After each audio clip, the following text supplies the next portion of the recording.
Yep, sanibonani guys. As you know, I'm a South African football fan and Orlando Pirates football fan. But mina don't sugarcoat, I don't. Thingenitsheleni bafethu, izolo ngithe uHugo Bruce akusi good coach. Let me show you ukuthi akasi good coach. Uya-influence. Ukhona ukulanda uNico Mobi, alanda uBathubi Obasa, angazi alanda kubani.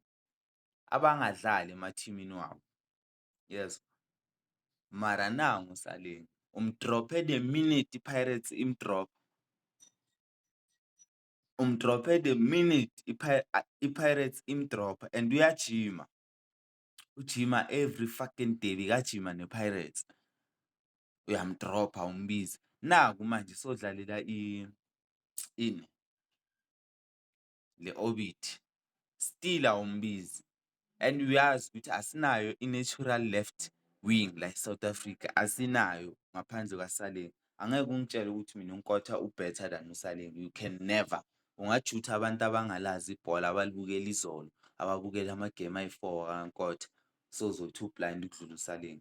Do you know ukuthi iPirates kuzibuye kulento yama-cup, iwina ama-cup ibe khona ibe relevant? It was because of Saleng. Most people don't know. Most people don't know. Into engizama ukuyisho ukuthi abo-Hugo Bruce bayakhetha, they are selective and futhi baya-influence.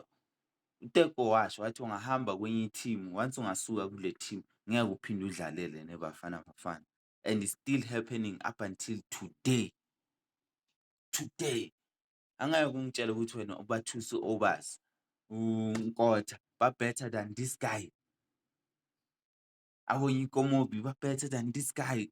Hayi.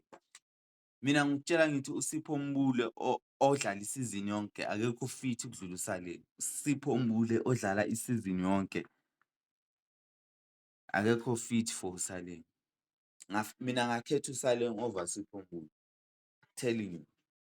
Facts.